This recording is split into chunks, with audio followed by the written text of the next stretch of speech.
I never thought a Tuesday night would become the dividing line between my ordinary life and something dangerous, consuming, and utterly beyond my control. My name is Nia Coleman, and I was just trying to survive another semester of design school while slinging drinks at the Velvet Room, a dimly lit bar on Chicago's South Side where the clientele ranged from harmless drunks to people you'd cross the street to avoid. I thought I'd seen it all. The gamblers, the cheaters, the guys who wore their crimes like cologne. But I'd never seen him. Dominic Falco walked in at 11:47, and the entire atmosphere shifted like someone had turned down the volume on reality itself. He wasn't loud. He didn't need to be. Everything about him commanded attention without asking for it. The tailored black suit that probably cost more than my tuition. The slicked-back dark hair that caught the light just right. The kind of jaw that looked like it had been carved by someone who understood power. His eyes were steel gray, cold and calculating, scanning the room with the precision of a predator assessing prey. I'd heard whispers about him before. Dominic Falco, the young boss who'd taken over the Falco family operations after his father's sudden retirement. Ruthless, brilliant, untouchable. He sat at the far end of the bar, ordered a whiskey, neat without looking at me, and proceeded to do absolutely nothing but observe. I tried to ignore the way my hands trembled slightly as I poured his drink, tried to pretend that the weight of his presence wasn't making my skin prickle with awareness. He didn't speak, didn't smile, just watched everything with an intensity that made me wonder if he could see through walls, through lies, through people. Then it happened. A glass shattered near the pool table. Everyone turned, and in that split second of distraction, Dominic moved. He was beside me before I could blink, his body angled protectively, his hand hovering near the small of my back without quite touching. His voice, when it came, was low and absolute, the kind of voice that didn't expect to be questioned. Stay close to me, and don't ask why. My breath caught. Before I could process his words, before I could demand an explanation or pull away or do anything rational, a gunshot cracked through the night outside. The sound was unmistakable, followed by shouting, screeching tires, chaos erupting like a wound splitting open. Dominic's hand closed around my waist with surprising gentleness, considering the steel in his grip, and he pulled me down behind the bar with fluid efficiency, shielding my body with his as if it were the most natural thing in the world. "Stay down," he ordered, his breath warm against my ear. I heard him snap his fingers twice, some kind of signal, and suddenly 3 men I hadn't even noticed before were blocking the main entrance, weapons drawn but hidden beneath their jackets. The other patrons scattered like roaches when the lights come on, but Dominic kept me anchored there, his presence both cage and sanctuary. "What's happening?" I whispered, my voice shaking despite my best efforts. I said don't ask. His tone wasn't cruel, just final. Absolute. The kind of voice that had ended arguments and probably lives. Within minutes, he was moving me toward the back exit, his hand never leaving my waist, his body positioned between me and every potential threat.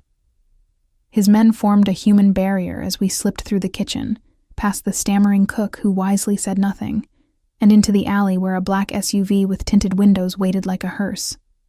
"Get in." "I'm not." "Now, Nia." The fact that he knew my name sent ice down my spine. I hadn't told him. Hadn't worn a name tag. He'd known who I was before he ever walked into that bar, and that realization made everything infinitely more terrifying. I climbed into the SUV because my instincts screamed that refusing would be worse, and because despite the fear coursing through my veins, some small part of me recognized that Dominic Falco had just saved my life from something I didn't yet understand. The interior smelled of leather and expensive cologne. Dominic slid in beside me, and the door locked with a finality that made my chest tighten. The driver pulled away smoothly, no squealing tires, no dramatic escape, just practiced efficiency that spoke of a man who'd evaded danger so many times it had become routine. I tried again. What's going on? Why? You're under my protection now. He stared straight ahead, his profile sharp enough to cut glass. Could be a few hours. Could be days. Protection from what? He finally looked at me, and the weight of that gaze was crushing. You really want to know? Or would you rather stay alive long enough to see tomorrow? I opened my mouth, closed it. Every instinct told me to fight, to demand answers, to jump out of this moving vehicle and take my chances with whatever was hunting me. But something in Dominic's eyes stopped me. Not cruelty, but something almost like resignation. Like he'd seen this before. Like he knew exactly how it would end. Here's the rule, he said quietly, turning back to the window as Chicago's lights blurred past. You do what I tell you. You stay close. And you don't ask questions. Break that rule, and I can't protect you. Understand? That's not fair. Fair died about 2 hours ago when someone put a target on your back. His jaw clenched. So yes or no, Naya? Do you want to live? I swallowed hard, tasting copper and fear. Yes. Then follow the rule. The penthouse he took me to was sterile and beautiful. All glass and steel and minimalist furniture that probably cost more than my childhood home. Floor-to-ceiling windows overlooked the city like we were gods surveying our domain. And for all I knew, in Dominic's world, we were. He showed me to a guest room with the same detached efficiency he'd shown in the car, pointed out the bathroom and the locked cabinet where he kept emergency supplies I probably didn't want to know about, and then paused at the door. Don't leave this floor, he said. Don't open the door for anyone but me. Don't call anyone. Don't post anything. Don't exist for anyone outside these walls. For how long? Until I say otherwise. And if I refuse? Something flickered in his eyes then. Pain, maybe, or memory. Then you'll be dead by morning and I'll have to live with that. Your choice. He left before I could respond, the door closing with a soft click that felt like a cell door slamming shut. I stood there in the middle of that beautiful prison, my hands still shaking, my mind racing through everything that had happened in the last hour. None of it made sense. I was a bartender, a design student. Nobody. Why would anyone want me dead? I didn't sleep that night. How could I? Instead, I wandered the penthouse like a ghost, noting the security cameras in every corner, the reinforced doors, the complete absence of personal effects that might tell me who Dominic Falco really was beneath the tailored suits and dead eyes. Around 3 a.m, I heard movement in the kitchen and found him there, cooking eggs with the same precise efficiency he applied to everything else. He didn't look surprised to see me. Can't sleep either, he asked without turning around. Would you? No. He plated the eggs, grabbed 2 forks, and slid one portion across the marble counter toward me. Eat. You'll need your strength. We ate in silence, the only sound the soft scrape of forks against porcelain and the distant hum of the city below. I studied him in the dim light, the way his shoulders carried tension like armor, the shadows under his eyes that spoke of too many sleepless nights, the careful way he moved, always controlled, always ready. He caught me looking and raised an eyebrow. What? Why are you doing this? I told you not to ask questions. And I told you that's not fair. His lips twitched, almost a smile but not quite. Life's not fair, Nia. If it were, you wouldn't be here, and I wouldn't be the man keeping you alive. He set down his fork with deliberate care. Get some rest. Tomorrow I'll tell you what you need to know. Not everything. Just enough. Enough for what? Enough to understand why breaking my rule would get us both killed. He left me there with those cryptic words hanging in the air like smoke, and I finally understood that whatever I'd stumbled into wasn't just dangerous, it was personal. The way he'd said both killed suggested that my survival was somehow tied to his, that protecting me wasn't just a job or a favor, but something deeper, something he couldn't quite bring himself to explain. I went back to the guest room and lay awake until dawn, listening to his footsteps pace the hallway outside my door like a sentinel who never slept, and wondered what kind of man saves a stranger's life while refusing to explain why her life needed saving in the first place. Morning came with the smell of coffee and the sound of low voices speaking Italian in the living room. I emerged from the guest bedroom to find Dominic standing by the windows, phone pressed to his ear, his free hand gesturing sharply as he spoke in rapid-fire sentences I couldn't understand. When he saw me, he ended the call abruptly and pocketed the phone with the kind of smooth dismissal that suggested whoever was on the other end knew better than to call back uninvited. "Coffee's on the counter," he said, nodding toward the kitchen. "Black. I don't keep cream or sugar." "Of course you don't," I muttered, but I poured myself a cup anyway, grateful for something to do with my hands. The coffee was excellent, rich and strong, the kind that probably cost more per pound than I made in a week. I wrapped my fingers around the warm mug and waited, because asking questions had been forbidden and I was curious to see if he'd actually volunteer information like he'd promised. He made me wait.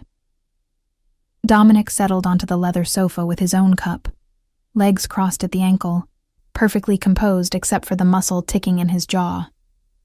Finally, he spoke. 3 nights ago, a man named Vincent Calabresi was executed in an alley 2 blocks from your bar. His voice was clinical, detached, like he was reading a weather report. He was the second in command of the Rossi family, our rivals. I sank into the chair across from him, my coffee suddenly tasting like ash. Witnesses reported seeing a woman flee the scene immediately after the shooting, Dominic continued, those steel-gray eyes fixed on me with unnerving intensity. Approximate age, mid-20s. Height, 5'6", wearing a denim jacket with a tear on the left sleeve. My stomach dropped. I looked down at my jacket, draped over the back of the chair. The tear was there, right where I'd caught it on a nail weeks ago and kept meaning to repair. My hand started shaking again. I began. But he held up one hand, silencing me. "I know you didn't. But the Rossi family doesn't know that. All they know is that someone matching your description was there when their second-in-command died, which makes you either the killer or a witness. Either way, you're a liability they need to eliminate." Jesus Christ.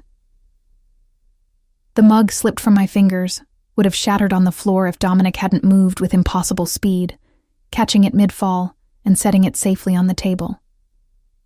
He remained crouched in front of me, closer than he'd been since pulling me behind the bar, and for the first time I saw something other than ice in his expression. Concern, maybe, or recognition of shared trauma. "How did you know?" I asked, my voice barely above a whisper. "How did you know they were coming for me?" "Because I know how they think. I know their patterns, their strategies, their methods of cleaning up loose ends." He straightened, putting distance between us again like proximity was dangerous. "And because I have people who watch the streets, who hear things, who told me the Rossis had identified a target matching your description and were planning to move last night. So you just showed up at my bar to save me?" "I showed up at your bar to assess the situation," he corrected. "Saving you was the logical next step." Logical. As if my life was a problem to be solved, a variable in whatever equation governed his world. But beneath the cold logic, I heard something else. The faint tremor of someone who'd made this choice not just with his head, but with something deeper, something he wouldn't acknowledge. "Why?" The question escaped before I could stop it. "Why would you risk yourself for a stranger? What do you get out of this?" His expression shuddered completely. I told you not to ask questions, and I'm asking anyway. We stared at each other, locked in a silent battle of wills. I saw the moment he decided to give me something, even if it wasn't the whole truth. Saw it in the way his shoulders dropped slightly, the way his fingers curled into a fist and then relaxed. Let's just say I have my reasons for not wanting innocent people to die in crossfire, he said quietly, and leave it at that. The weight behind those words suggested a history I couldn't begin to imagine. Ghosts he carried that he'd never let me see. I wanted to push, to demand the real answer, but something in his eyes warned me that pushing would only make him retreat further behind those walls. How long? I asked instead. How long do I have to hide here? Until I can convince the Rossies that you're not their witness, that you're nobody, that killing you would accomplish nothing except bringing my family down on theirs in retaliation. And how long will that take? However long it takes.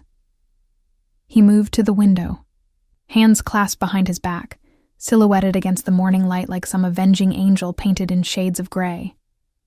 Days, maybe weeks, maybe longer. I have a life, Dominic. School, work, friends who'll worry. Your life is currently measured in hours if you step outside this building, he interrupted, his tone brooking no argument. Your school will wait. Your bar will find another bartender. Your friends will be told you had a family emergency and had to leave town. None of that matters if you're dead. You can't just decide, I can, and I did.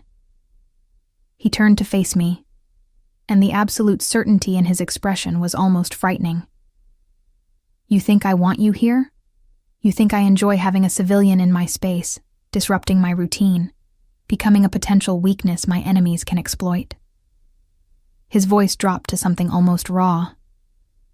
This is as inconvenient for me as it is for you. But the alternative is watching you die, and that's not something I'm willing to do. Why not? I stood, crossing to him before I could second-guess the impulse. Why do you care if some random bartender lives or dies? Because... He stopped, jaw clenched so tight I could see the muscles jumping. Because I've seen enough death. Because some lines shouldn't be crossed. Because you remind me... Another stop, this one more abrupt. Doesn't matter. The point is, you're under my protection now, whether you like it or not. You were going to say I remind you of someone. Drop it, Nia. Who was she? I said drop it. The command in his voice would have made most people back away, but I'd already crossed too many lines to care about one more. Was it your sister? Your... someone I couldn't save? The words exploded out of him, echoing in the vast space. Someone I should have protected and didn't, and who paid for my failure with her life. There.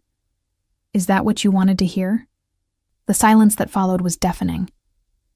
Dominic turned away sharply, his shoulders rigid, and I realized I'd just witnessed something rare, a crack in the armor, a glimpse of the man beneath the Mafia boss.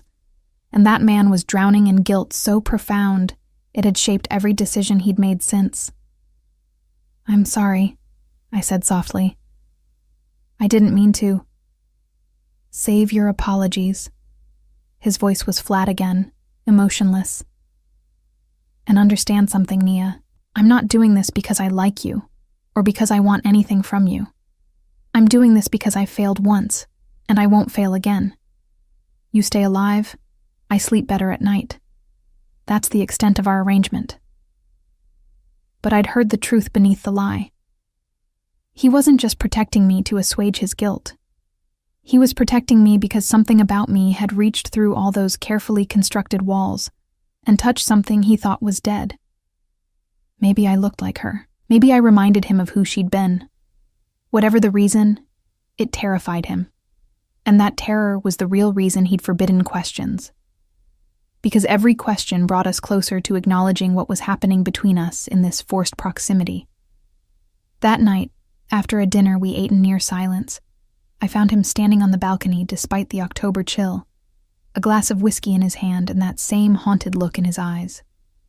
I wrapped a blanket around my shoulders and joined him without asking permission, and for a long time we just stood there, watching the city lights blur into stars. Her name was Maria, he said finally, so quietly I almost didn't hear. My younger sister. She was 19 when she witnessed something she shouldn't have, something that made her a target. I promised our father I'd protect her. I failed. Dominic. They killed her in front of me, he continued, as if I hadn't spoken. Made me watch. Made sure I understood that my protection meant nothing, that my power meant nothing, that I was nothing. He drained the whiskey in one swallow.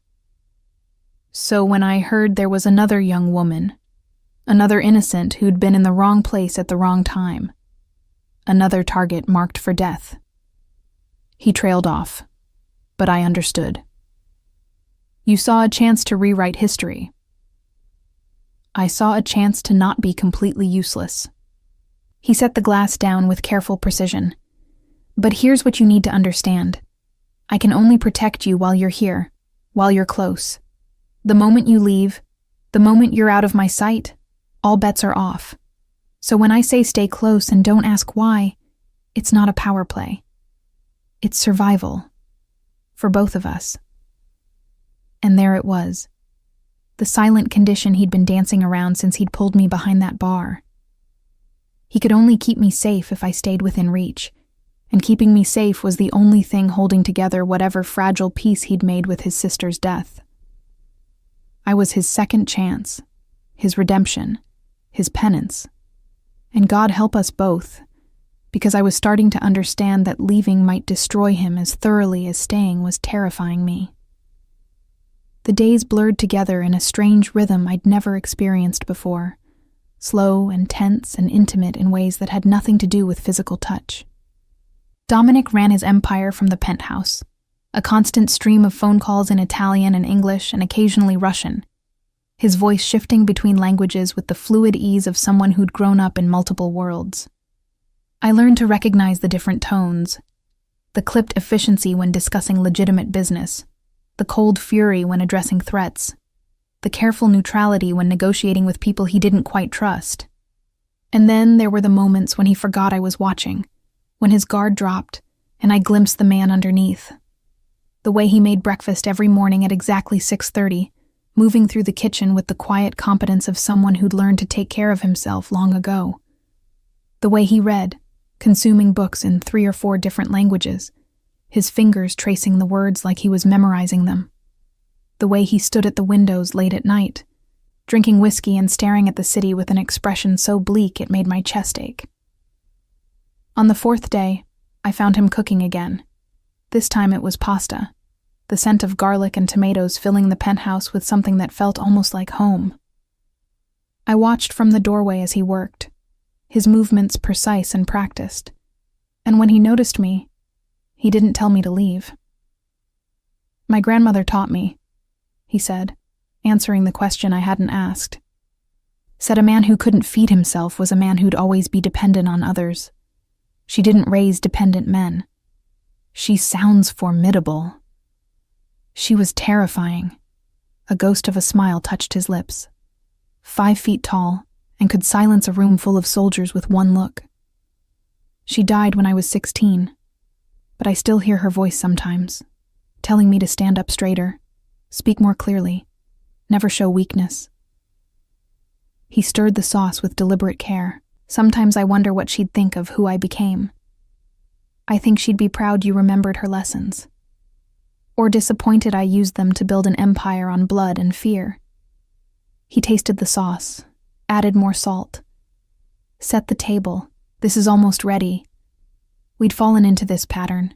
Him cooking, me setting the table, both of us pretending this was normal, that we were normal, that we hadn't been thrown together by violence and circumstance. The pasta was incredible, rich and complex, and I told him so. He shrugged like it was nothing, but I saw the pleased flicker in his eyes. Why the Mafia? I asked between bites, unable to help myself. You're clearly intelligent, educated, talented. You could have been anything. Could I?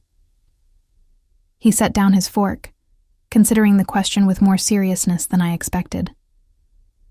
When you're born into this world, when your last name carries weight and history and blood, you don't get to choose who you become. You inherit it. The businesses, the territories, the enemies, the code. My father's father was a soldier. My father became a boss. I was always going to follow that path. But Maria was different. She was going to get out, go to college, become a doctor, build a life far away from all this. His voice roughened. I promised her I'd make sure she could, that I'd protect her long enough for her to escape. And I failed. The weight of that failure sat between us like a third presence at the table. I reached across, covered his hand with mine before I could think better of it. His skin was warm, calloused in unexpected places, and he stared at our joined hands like he'd forgotten what human touch felt like. "You're not failing now," I said softly. "Haven't I?" He pulled away, standing abruptly and carrying his plate to the sink. "You're a prisoner here, Naya. Under guard, cut off from your life, dependent on me for survival. How is that not failure? Because I'm alive. Because you're keeping me alive, even though it costs you." I stopped, realizing what I'd been about to say. "Costs me what?" He turned, his eyes sharp. "Say it. Safety. Showing weakness to your enemies. They know you're protecting someone, which means they know you care about something other than power and profit. That makes you vulnerable." Yes. The single word was heavy with admission. And when you're vulnerable in this world, people exploit it. They find what you care about and they destroy it just to watch you break. He moved closer, his intensity almost overwhelming. "Which is why my rule exists. Stay close. Stay silent. Stay alive. Because the moment anyone realizes you matter to me beyond a strategic asset, you become the perfect weapon to use against me." "Do I?" I stood to face him, my heart hammering. "Matter to you?" The silence stretched so long I thought he wouldn't answer. "Then, you remind me what it feels like to protect something without calculation. To want someone safe, not because it serves a purpose, but because the alternative is unthinkable." His hand lifted, almost touching my face before he caught himself and pulled back. "So, yes, you matter, which is exactly the problem." Before I could respond, his phone rang. The specific ringtone I'd learned meant urgent business. He answered in Italian, his expression hardening with each word, and when he ended the call, the brief vulnerability was gone, replaced by the cold strategist. "Pack a bag," he ordered. "We're moving locations." "What? Why?" "Because someone leaked that I'm keeping a protected witness here, and we have maybe 20 minutes before this building is surrounded." He was already moving, pulling out a duffel bag and filling it with practiced efficiency.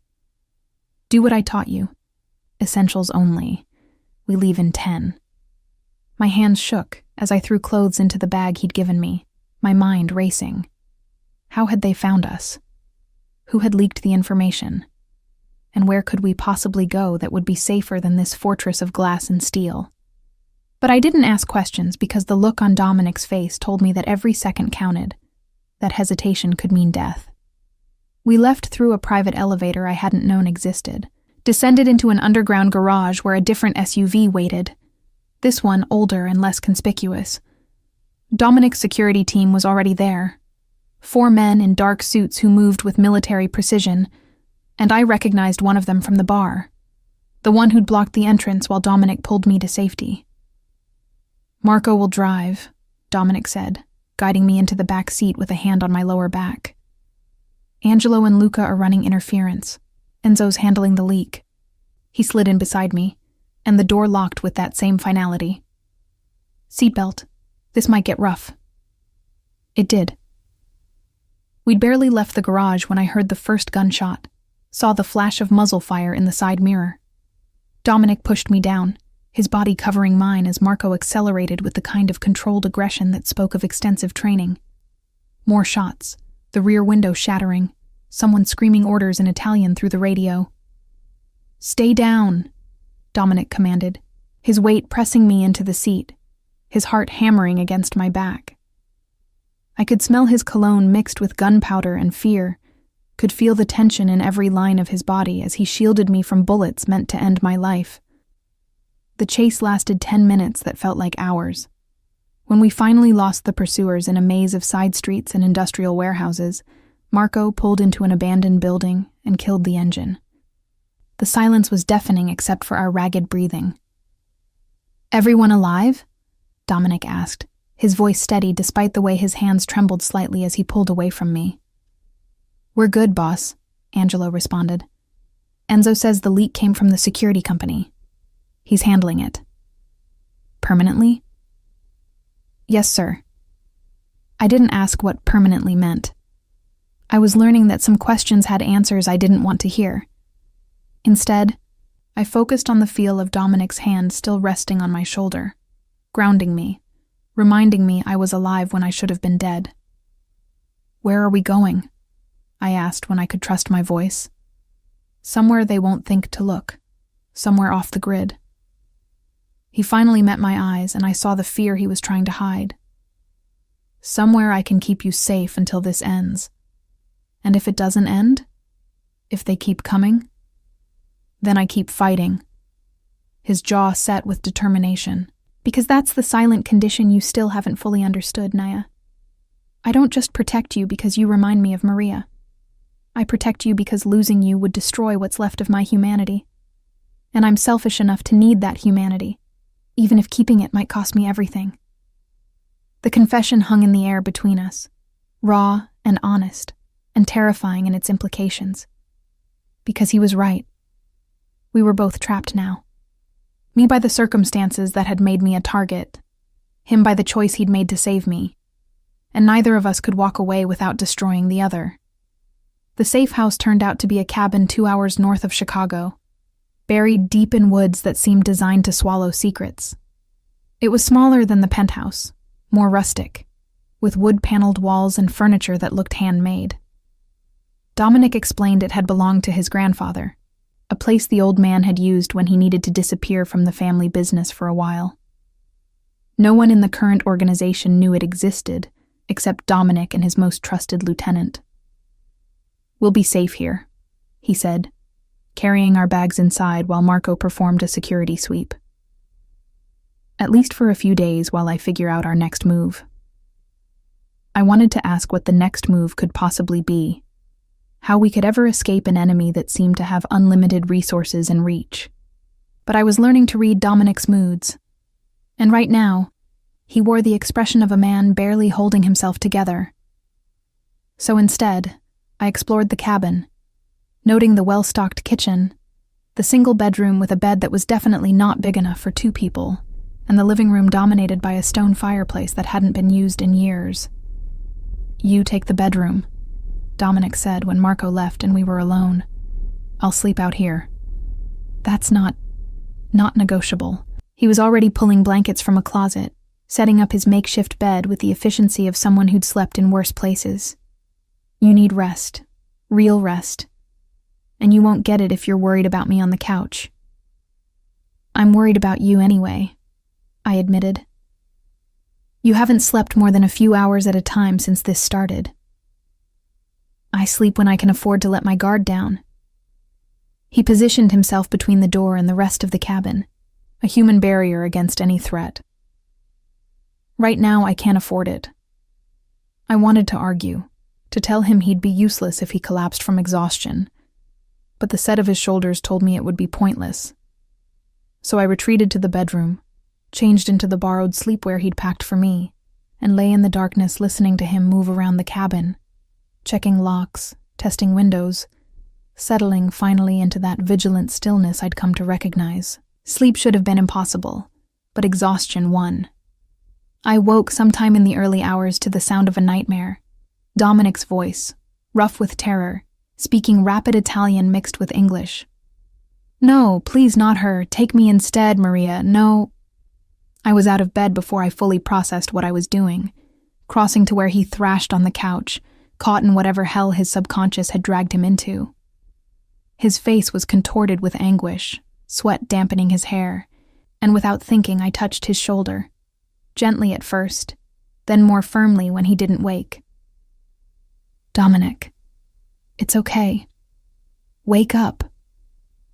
His eyes snapped open, wild and unfocused, and for a terrifying moment I saw him reach for the gun I hadn't known he kept under the pillow.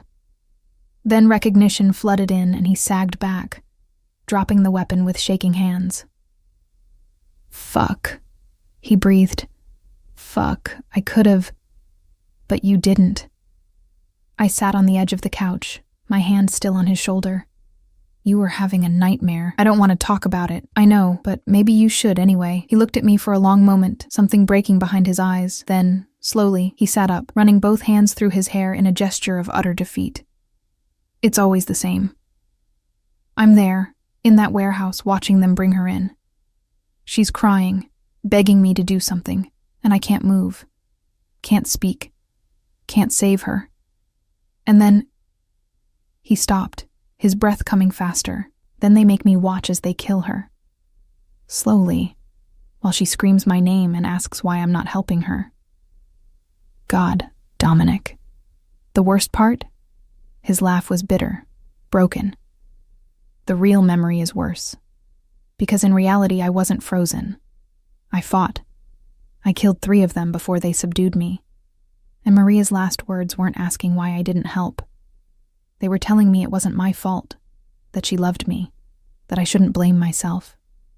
He looked at me with eyes full of ghosts. But I do. Every single day, I blame myself for not being faster, stronger, smarter, for not protecting her the way I promised.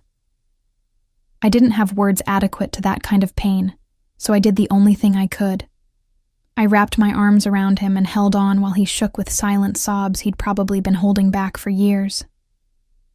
He resisted at first, his body rigid with the instinct to never show weakness, but then something in him surrendered, and he buried his face against my shoulder and broke. We stayed like that for a long time, past the point where my arms ached and my legs went numb from the awkward position. When he finally pulled back, his eyes were red but clearer, like he'd purged something poisonous. I'm sorry, he said roughly. That was human, I interrupted. That was human, which you're allowed to be, despite what your world demands. My world doesn't allow for human. He stood, putting distance between us again. Being human gets you killed, gets the people you care about killed. It's a luxury I can't afford. Is that why you won't admit that this... I gestured between us, at the space heavy with everything unspoken, is more than just you protecting a witness? There is no this, he said, but the words lacked conviction. There's a mafia boss keeping a civilian alive, that's all. Liar. Yeah, you cook for me. You remember how I take my coffee even though I only mentioned it once. You position yourself between me and every door, every window, every possible threat. You have nightmares about failing to protect me the way you failed to protect Maria. I stood to face him. Those aren't the actions of a man who's just doing his duty. They're the actions of a man who's trying not to fuck up twice, he countered. But he didn't move away when I stepped closer. Then why does it feel like you're terrified of something more than my death? I was close enough now to see the pulse jumping in his throat, to feel the heat radiating from his skin. What are you really afraid of, Dominic? The silence stretched taut between us, charged with possibility and danger. When he finally answered, his voice was barely above a whisper. I'm afraid that if I let myself care about you the way I want to, I'll lose focus. Make mistakes, get you killed because I was too busy feeling instead of thinking. His hand lifted, fingertips brushing my cheek with devastating gentleness. I'm afraid that you're already under my skin in ways that make me vulnerable, and I'm afraid that even knowing that, I can't make myself push you away. Then don't. My heart was racing, my breath coming fast. Don't push me away. You don't understand what you're asking. But his thumb was tracing my jawline now, his eyes dark with want and fear in equal measure. If I let this happen, if I cross that line, there's no going back. You become the thing that can destroy me, the weakness my enemies will exploit, the reason I might hesitate at the exact wrong moment. Or I become the reason you fight harder, the reason you survive instead of just existing. I covered his hand with mine, holding it against my face. You're not the only one who's afraid, Dominic. I'm terrified. Of this situation, of your world, of what I'm starting to feel for you. But I'd rather be terrified with you than safe and alone. He stared at me like I was a puzzle he couldn't solve, a variable that didn't fit into any equation he'd ever calculated. Then slowly, inevitably, he closed the distance between us and kissed me. It wasn't gentle. It was desperate and fierce and tasted like years of denial, like all the feelings he'd been trying to suppress since the moment he'd pulled me behind that bar and decided my life mattered more than his carefully constructed walls. I kissed him back with equal fervor, my hands fisting in his shirt, all the fear and tension and forced proximity igniting into something that felt like salvation and damnation wrapped together. When we finally broke apart, both breathing hard, he rested his forehead against mine. "This is a mistake," he said. "Probably. It makes everything more complicated." "Definitely. I still can't promise you'll survive this." "I know." I pulled back to meet his eyes, but I'd rather face it with you than hide from it alone. He studied me for a long moment, then nodded slowly, some internal battle resolved. "Then we do this my way. You still follow my rules. You still stay close. But now..." He paused, something almost like vulnerability crossing his face. "Now when I say stay close, it's not just strategy. It's because I need you close. Understand?" "I understand. And if it comes down to a choice between my life and yours, you let me make the sacrifice. No arguments, no heroics. Promise me." "Dominic." "Promise me, Nia." His hands cupped my face, his eyes fierce. "Because I've already lost one person I cared about. I won't survive losing two." I wanted to argue, to tell him that his life was worth just as much as mine, but I saw the plea behind the command and understood that this was his line in the sand. "I promise." "Good." He kissed me again, softer this time, like he was memorizing the feel of it. "Now go back to bed. Tomorrow I need to make calls, arrange safe passage out of the country if necessary. You need rest. What about you? I'll rest easier knowing you're alive and safe in the next room." He guided me toward the bedroom, his hand warm on my lower back. "Go. I'll still be here in the morning." I went, but I left the door cracked open, and before I drifted off, I heard him settle back onto the couch, heard the soft sound of him breathing, and felt something shift in my chest. We'd crossed a line tonight, acknowledged something that made everything more dangerous and more real. And somehow, despite the fear and the impossibility of it all, I'd never felt safer in my life. Morning came with the smell of coffee and bacon, and the surreal realization that I'd fallen in love with a man who existed in a world designed to destroy anything soft or beautiful. I found Dominic in the kitchen, phone wedged between his shoulder and ear, speaking in rapid Italian while simultaneously monitoring something on his laptop. When he saw me, his expression softened infinitesimally, a change most people wouldn't notice, but I'd become an expert in reading his micro-expressions. He ended the call, poured me coffee exactly how I liked it, despite claiming he didn't keep cream or sugar, and slid a plate of perfectly cooked breakfast across the counter. "We need to talk," he said, his tone serious enough to make my stomach clench. That's never a good way to start a conversation. "No." He sat across from me, his food untouched. Enzo found out who leaked your location. It was someone in my own organization. A soldier who was bribed by the Rossis to provide information on my movements and any unusual protective actions. What happened to him? He's been handled. The flatness in Dominic's voice told me everything I needed to know about what handled meant, and I forced myself not to react. But before Enzo could question him thoroughly, he admitted something else. The Rossis don't actually care about you as a witness anymore. I set down my fork, my appetite vanishing. What do you mean? I mean they found the actual woman who witnessed the Calabrese execution, questioned her, determined she didn't see anything useful, eliminated her. He said it so matter-of-factly, like murder was just another item on a to-do list. You stopped being their target 3 days ago. The room tilted slightly. Then why? Because they realized something better. His jaw clenched. They realized that keeping you in danger keeps me distracted, that protecting you makes me vulnerable, that you've become exactly what I was afraid you'd become, a weapon they can use against me. He stood abruptly, pacing like a caged animal. They're not trying to kill you anymore, Nia. They're trying to kill you in front of me, to make me watch the way they made me watch with Maria, to break me completely. The coffee turned to acid in my stomach. So what do? We have 2 options. He stopped pacing, braced his hands on the counter. Option 1, I put you on a plane tonight.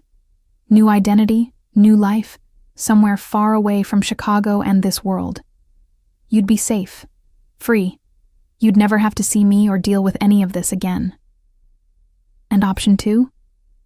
Option 2 is more dangerous, more complicated, and infinitely more selfish on my part. He looked at me then, and the raw want in his eyes stole my breath. You stay. I end this war with the Rossis permanently, using methods that will probably cost me parts of my humanity I've been trying to preserve. And when it's over, if we both survive, you decide whether a life with me is worth the constant danger and moral compromise. That's not really a choice. No, he agreed, it's not. Because I know what I should do. Put you on that plane, keep you safe, let you live a normal life with a normal man who doesn't have blood on his hands and enemies at his door. But I'm too fucking selfish to do it without giving you the option to stay. I stood, crossed to him, took his face in my hands, and made him look at me. I'm not getting on a plane. Nia, I'm not leaving you to face this alone. I'm not walking away from what we've started here, no matter how dangerous or complicated it is. My voice was steady, certain. So what's the plan for option 2? How do we end this? He searched my face for a long moment, then pulled me into a fierce embrace, his face buried in my hair. You're either the bravest or the most foolish woman I've ever met. Probably both. I held him just as tightly. Now tell me the plan. The plan, as Dominic explained it over the next hour, was essentially declaring war. Not the quiet, strategic maneuvering that usually characterized mob conflicts, but an all-out assault designed to cripple the Rossi family's infrastructure so completely they'd have no choice but to negotiate peace. It would require help from the other Italian families, calling in favors Dominic had been saving, and making promises that would bind him to alliances he'd previously avoided. It's risky, he admitted. If we fail, if they retaliate successfully, we'll both end up dead, or worse. And even if we succeed, the cost. He trailed off, but I understood. The cost would be measured in bodies, in blood, in the complete abandonment of any pretense that he was anything other than what the world already thought him to be. When? I asked. I can have everything in place within 48 hours. But Nia, you need to understand. Once I make these calls, once I set this in motion, there's no stopping it. And you'll have a target on your back for the rest of your life. Because everyone will know you're the reason I started this war. I'm already a target. At least this way, we're fighting back. He cupped my face, his thumb tracing my cheekbone with heartbreaking tenderness. How did I get so lucky and so cursed at the same time? To find you in the middle of all this chaos? Maybe that's exactly when people like us are supposed to find each other, I suggested. When everything's already broken, so we have nothing left to lose. I have everything to lose. His voice was rough with emotion. I have you.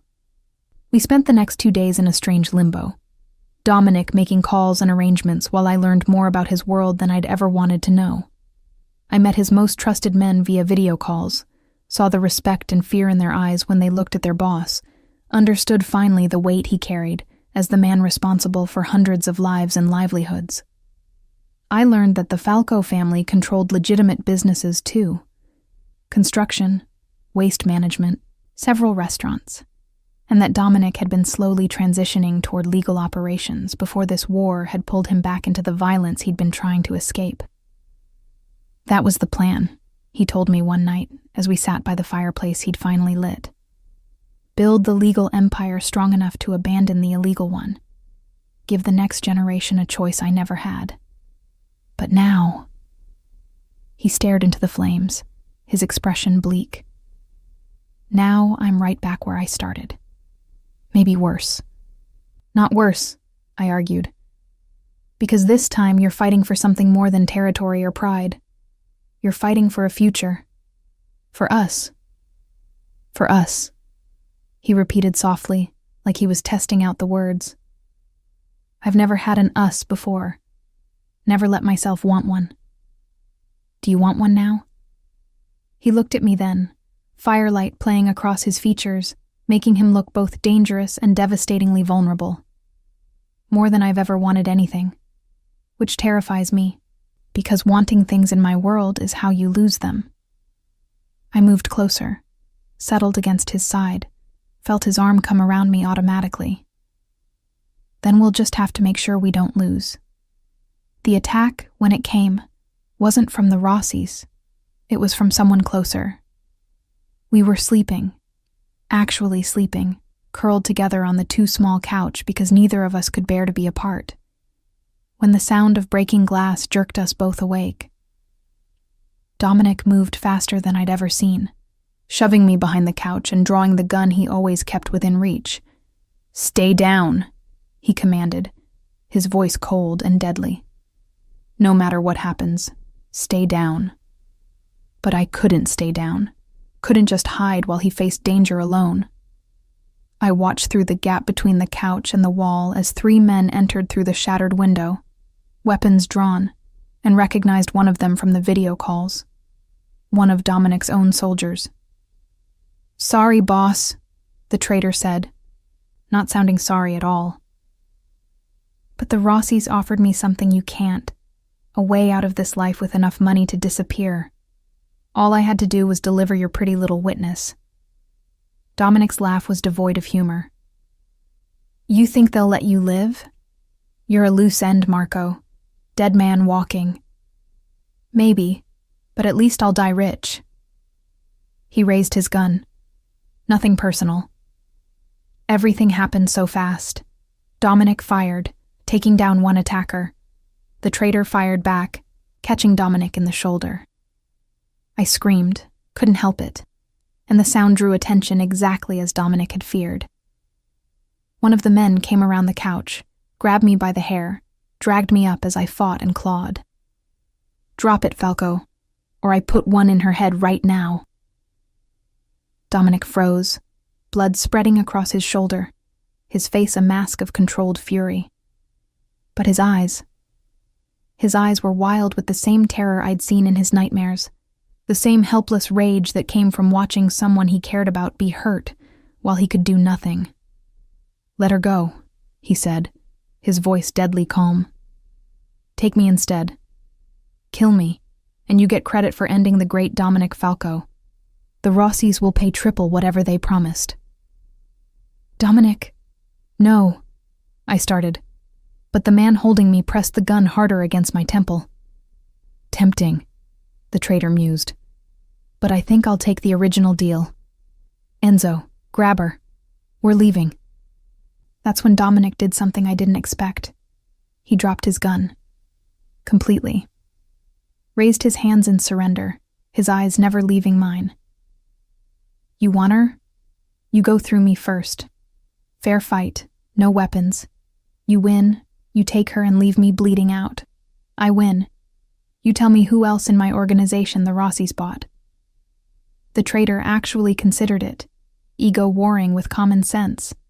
And in that moment of hesitation, Dominic moved. Not toward the traitor, but toward me, shoving the man holding me so hard we both stumbled. I heard gunshots, felt Dominic's body cover mine again, protecting me even as he fought off 2 attackers with his bare hands and a bullet wound in his shoulder. It was brutal, efficient, terrifying. And when it was over, 3 bodies lay on the cabin floor and Dominic was on his knees, breathing hard, blood dripping from multiple wounds. But alive. We were both alive. I crawled to him, pressed my hands against the worst wound, his shoulder trying to stop the bleeding. You idiot, I sobbed. You stupid, reckless, had to protect you, he gasped. Only job that matters. Only thing. He swayed, and I caught him, eased him down. Don't you dare die on me, Dominic Falco. Don't you dare. Trying not to. His hand found mine, squeezed weakly. Phone. In my pocket. Call Enzo. He'll clean this up. Get us somewhere safe. I found the phone, made the call with shaking hands, and then I held him while we waited. Whispering promises I prayed I could keep. Telling him all the things I'd been too afraid to say before. And somewhere in my desperate litany of stay with me, and I love you, and we're going to survive this, I felt his hand tighten on mine and heard him whisper back. Love you too. So damn much. Worth dying for. Then live for me instead, I demanded. Live, and we'll end this war together. His smile was weak but genuine. Yes, ma'am. Enzo arrived with a doctor and a cleanup crew within 30 minutes, and as they loaded Dominic into a medical transport, he refused to let go of my hand. I climbed in beside him, held on tight, and made a silent vow that when he recovered, we'd finish what we'd started. Not just ending the war with the Rossies, but building something real from the ashes of all this violence. Because if loving Dominic Falco had taught me anything, it was that sometimes the most dangerous thing you can do is also the only thing worth doing. And I was done playing it safe. Dominic spent 3 days in a private medical facility, owned by someone who owed the Falco family enough favors to ask no questions. I stayed with him the entire time, sleeping in the chair beside his bed, eating barely anything, watching the monitors and jumping at every fluctuation in his heartbeat. He woke and slept in cycles, sometimes lucid enough to squeeze my hand and tell me to rest, sometimes lost in fevered dreams where he called for Maria and begged forgiveness for failures both real and imagined. On the 4th day, he finally woke clear-eyed and properly conscious. The first thing he said was, "You're still here." Where else would I be? I moved to his bedside, brushed the hair back from his forehead. You took 3 bullets protecting me. The least I can do is make sure you survive the recovery. 3? He winced, trying to sit up. Thought it was just the shoulder. Shoulder, side, and 1 grazed your leg. You lost a lot of blood, Dominic. You almost... My voice broke, and I couldn't finish. He pulled me down gently, ignoring his own pain to wrap his good arm around me. But I didn't. We're both still here. That's what matters. The traitors? I asked against his chest, needing to know. Enzo handled them, and found 2 more in the organization who were on the Rossi payroll. They've been dealt with. His voice was flat, emotionless, but I felt the tension in his body. The war I was planning? It's already started. While I was unconscious, Enzo followed my instructions. The Rossies have lost 3 major operations and 12 men. They're scrambling. Good. He pulled back to look at me, surprised. Good? Nia, people are dying. because of decisions I made. People were going to die anyway, I said firmly. At least this way, it's not us. And maybe when it's over, we can actually have a life instead of just survival. Something shifted in his expression. Acceptance, maybe, or the beginning of forgiveness for the choices he'd had to make. When it's over, he repeated. You really think there's going to be an after to all this? I know there is, because I'm not losing you now. Not after everything we've been through. I took his face in my hands, made him look at me. So you're going to heal. We're going to end this war. And then we're going to build something real. Something that doesn't require constant looking over our shoulders. You make it sound simple. It's not simple, but it's possible, isn't it? He studied me for a long moment, then nodded slowly. Yeah, it's possible.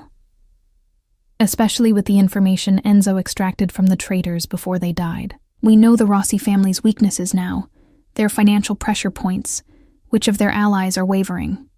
We can end this, but it'll require me to make deals I swore I'd never make, ally with people I despise, and probably do things that'll give me nightmares worse than the ones I already have. Then I'll be there to wake you up from them, I promised. Every single one. He kissed me then, gentle despite the pain it must have caused, and I tasted salt. Whether from my tears or his, I couldn't tell. When we broke apart, he was smiling, really smiling, for the first time since I'd known him. Okay, he said. Okay, let's end this war and build our after. The final push came 2 weeks later, when Dominic was healed enough to move without tearing stitches, and Enzo had orchestrated enough pressure on the Rossi family's legitimate businesses to bring them to the negotiating table. The meeting was held in a neutral location, a hotel conference room overseen by representatives from the other major families who'd grown tired of the instability our war was causing. Dominic insisted I stay at the safe house, protected by his best men, but I refused. I'm the reason this started, I argued. I should be there when it ends. Absolutely not. It's too dangerous. Everything about us is dangerous, Dominic. But we face it together, or we don't face it at all. He wanted to argue. I could see it in his eyes. But he also understood that I needed this. Needed to see him finish what he'd started protecting me. Needed to know that I wasn't just someone he saved, but someone who stood beside him. So he relented, with conditions. I'd stay in an adjoining room, armed guards at both doors, an escape route planned if things went wrong. I agreed, because I understood that his need to protect me was as fundamental as my need to support him. The negotiations were brutal. I listened through the door as Dominic laid out terms with the cold precision of a general accepting surrender. The Rossis would cease all operations in Falco territory, pay reparations for the lives lost during the conflict, and publicly acknowledge that I was under the permanent protection of the Falco family, meaning any action against me would be considered an act of war against every ally Dominic had secured. The Rossi representative tried to negotiate, to maintain some pride, but Dominic was relentless. I heard him speak about Maria for the first time publicly, using her death as evidence of what happened when families targeted civilians, making it clear that he would burn their entire organization to ash before he'd allow me to suffer the same fate. When the Rossi boss finally agreed to terms, the relief in the room was palpable. Documents were signed. Witnesses from the other families nodded approval, and Dominic walked out of that conference room looking 10 years older, but infinitely lighter, like he'd finally set down a burden he'd been carrying since his sister's death. He found me waiting, pulled me into his arms without caring who saw, and whispered, "It's over. You're safe now. We're both safe." I held him tight, feeling the tremor in his body that spoke of adrenaline crash and delayed fear and the overwhelming relief of survival. "What happens now?" I asked. "Now?" He pulled back, cupped my face with both hands. "Now we figure out what our life looks like. I'm stepping back from the family operations. Enzo's going to take over most of the day-to-day. I'm focusing on the legitimate businesses, trying to build something I can be proud of instead of something I have to hide. His thumbs traced my cheekbones. And I'm going to spend every day proving to you that choosing me wasn't a mistake. It wasn't a mistake, Dominic. It was the only choice I could make and still be myself. Then marry me. The words tumbled out, unplanned and raw. I know it's fast. I know we've barely had time to breathe, let alone think about the future, but I can't imagine my life without you in it. So marry me, Nia. Build this after with me. Make all of this mean something. I should have been shocked. Should have asked for time to think, to process everything we'd been through. But instead, I heard myself say, "Yes, yes, I'll marry you." His smile was blinding, transforming his whole face from dangerous to beautiful. And he kissed me there in the hallway, while his security team politely looked away, and the weight of the past weeks finally lifted. The wedding was small, private, held in the same garden where Dominic's grandmother used to grow tomatoes for her famous sauce. His family came, those who'd survived, those who'd stayed loyal, and a handful of people from my old life who'd forgiven my sudden disappearance once I explained a sanitized version of what had happened. We exchanged vows under a pergola covered in late-blooming roses, and when Dominic slipped the ring on my finger, his hands were steady for the first time since I'd known him. "I promise to protect you," he said softly, the traditional vows abandoned for something more honest. "Not because you're weak, but because you're everything to me. I promise to be honest, even when the truth is ugly. I promise to fight for us, for this life we're building, for the future we deserve. And I promise that you'll never, ever doubt that choosing you was the best decision I've ever made." I wiped tears from my cheeks, took a shaky breath, and gave him my own vows. "I promise to stand beside you, not behind you. To call you on your bullshit when you're being overprotective, and to hold you when the nightmares come. I promise to love every part of you, the good, the complicated, the damaged, and to never regret the choice I made to stay. And I promise that no matter what comes, you won't face it alone." When he kissed me, sealing those promises, I tasted the salt of his tears mixed with mine, and felt the last of my fear dissolve into something stronger: certainty. We spent our honeymoon in the cabin where we'd first admitted our feelings, but this time there were no threats lurking in the shadows, no enemies tracking our location. Just two people learning how to exist in peace after surviving war. "Tell me something," I said one night, as we lay tangled together in front of the fireplace. "When you first saw me in that bar, before everything happened, did you know that it would end up like this?" Dominic was quiet for a long moment, his fingers tracing lazy patterns on my shoulder. "I knew you were dangerous," he finally said. "Not because of the situation, but because of the way you looked at me. Like you could see past all the armor to the man underneath. And I knew that if I let you close, you'd destroy every wall I'd built to survive." He pressed a kiss to my temple. "I just didn't know I'd be grateful for the destruction." "Are you? Grateful?" "Every single day." He shifted to look at me, his eyes serious. "You saved me, Nia. Not just from the Rossies or from the war, but from becoming something completely cold and empty. You reminded me what it felt like to be human, to care about something more than strategy and survival. So yeah, I'm grateful. Even for the fear, the danger, all of it, because it brought you into my life." I kissed him, slow and deep, and felt the future unfold before us like a promise. It wouldn't be easy. We both knew that. Dominic's past would always cast shadows, and my presence in his life would always attract some level of danger. But we'd faced worse and survived. We'd built something real from chaos and fear, and the impossible chemistry between a Mafia boss and the bartender he'd saved without knowing he was saving himself too. 6 months later, I graduated with my design degree and opened a small studio specializing in residential renovations. Dominic funded it without hesitation, proud to support something completely separate from his world. He made good on his promise to step back from the family business, transitioning into legitimate real estate development and philanthropy that slowly began to change the Falco Names Association from fear to respect. We bought a house, not a penthouse or a safe house, but an actual home with a yard and neighbors who had no idea who Dominic Falco really was. We planted a garden in honor of his grandmother, and I learned to make her tomato sauce under his patient instruction. We had movie nights and lazy Sunday mornings and arguments about whose turn it was to do the dishes. We had a life.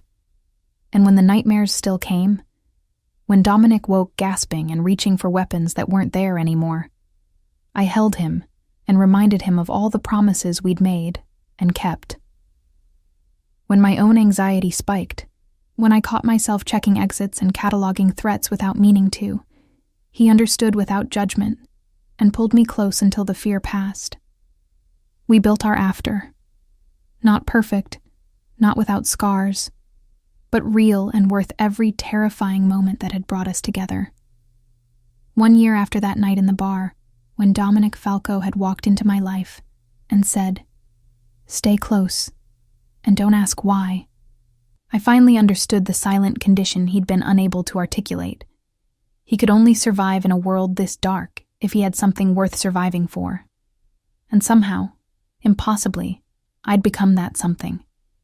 We'd become each other's reason to keep fighting, keep building, keep believing that love could exist even in the darkest places. Not despite the danger, but because of what we'd been willing to sacrifice to protect it. It wasn't the fairy tale I'd imagined as a girl. It was better, because it was real, earned in blood and fear, and the terrifying choice to trust someone with the power to destroy you.